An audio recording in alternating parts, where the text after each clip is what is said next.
"Dad, please, just let me buy you a new pair," I pleaded, looking at the tattered work boots he was lacing up. The leather was cracked and the soles were splitting.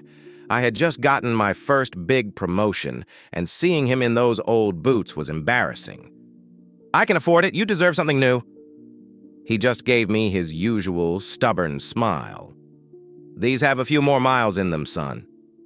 Don't you worry about me." I saw it as a refusal of my help, a sign of his old-fashioned pride. Later that week, I was at a cafe and saw a young couple at the next table, looking stressed as they stared at a laptop. I overheard their conversation. "I don't know how we're going to afford the down payment on that house," the husband said. "I guess I can put off buying that new car for another year, or 5.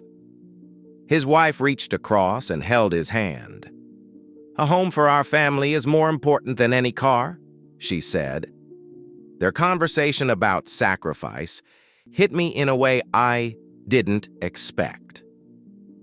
I went home that night and found an old, forgotten bank statement on my dad's desk. I saw a regular, significant payment being transferred every month to a savings account I didn't recognize. The account was in my name, with a handwritten note on the statement. For his down payment.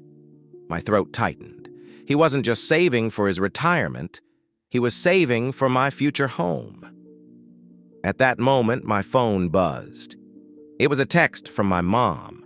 It read, "Your dad was so proud that you offered to buy him new boots. He told me he can't wait to dance in his old ones at your future housewarming party. He says every scuff on them is another $1 he saved for you." I looked over at my dad, who was asleep in his chair, his worn-out boots on the floor next to him. I realized we see our parents' old clothes and worn-out shoes, and we see it as neglect or stubbornness. We don't see the silent, invisible budget they are running in their hearts. We don't see that every purchase they don't make for themselves is a deposit they are making in our future. His old boots weren't a sign of his poverty. They were the foundation of my wealth.